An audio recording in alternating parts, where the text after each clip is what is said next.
The honourable member for Kitchener-Conestoga. Well, thank you, Mr. Speaker, and I want to thank my colleague for his comments on a very, very serious matter. Mr. Speaker, I had the privilege of being the representative for the area that houses Grand Valley Institution for Women for a number of years until the riding boundaries were changed prior to the last election. And I can tell you I visited that facility on many times. Now, while the prisoners there are treated very humanely, it's very clear that they do not have access to just leaving when they want. There's fences, there's locks, there's guards.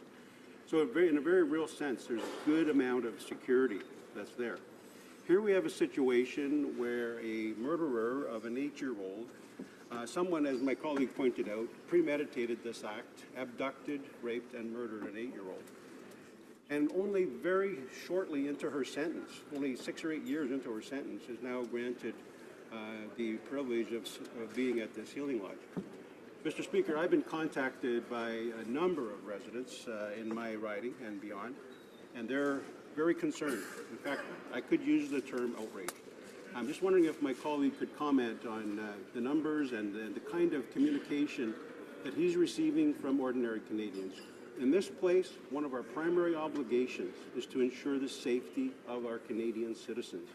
How can we actually say that we're doing that when we're taking actions like has been taken to allow this person to be housed in this healing lodge in Western Canada? Thank you, Mr. Speaker. Honourable member for Brandon-Souris.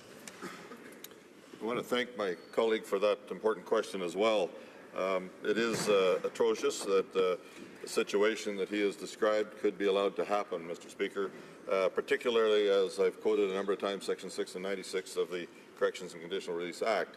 I believe that many of the colleagues across the way say that they wish this was put in a different terminology, but my colleague from Moose Jaw Lake Centre, Lanigan, today earlier announced in the House, or said, wouldn't it be a solution to this if we could actually do what the minister has been obligated to do by the Act, or allowed to do by the Act, and put this person back into jail, reincarcerate them, while the study was going on, not leave her there where in the healing lodge while the review takes place.